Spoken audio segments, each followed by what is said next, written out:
আসসালামু আলাইকুম ওয়া রাহমাতুল্লাহি ওয়া বারাকাতুহু। আজকে একটা রিনাই ফ্ল্যাট ফুড আমরা সার্ভিসিং করেছি। এটা প্রায় বিগত 2-3 বছর পরেই আর কি সার্ভিসিংটা হলো। ওনারাই ইউজ করতেছে 1 বছর ধরে, এটা সার্ভিসিং করে নেই। তো এটাকে আমরা পুরোটা পরিষ্কার করে দিয়েছি। এই হচ্ছে এটার কন্ডিশন, খুবই ময়লা ছিল।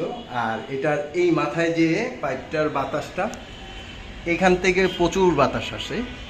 এই বাতাসটা এখানে ঢুকে ওইখান দিয়ে বের হয়, যেটা এই দরজাটা খোলা থাকলে ওনাদের ঘর ঘুর মেখে যায়। এর জন্য এখানে পাইপ দিয়ে একদম পাইপটা এই নিচের মাথায় এটা পাইপটার মাথা আমরা এইভাবে সিস্টেম করে দিয়েছি। এই অ্যাডজাস্ট ফ্যানটাও পরিষ্কার করে দিয়েছি।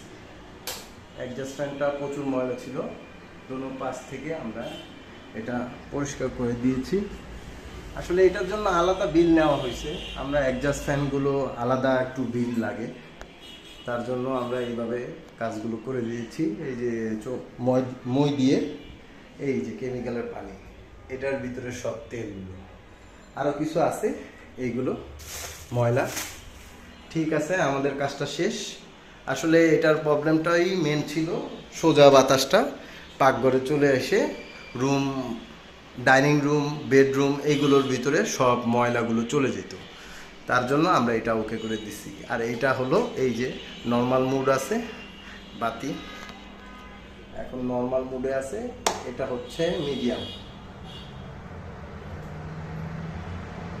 আর এটা হচ্ছে হাই। হাইটা সবচেয়ে বেশি টানে। এই হুডটার হাইটা প্রচুর পরিমাণ পাওয়ার, যা ছাড়লে অনেক গরম টানতে পারে। ঠিক আছে, আজকে এই পর্যন্তই। আসসালামু আলাইকুম ওয়া রাহমাতুল্লাহ।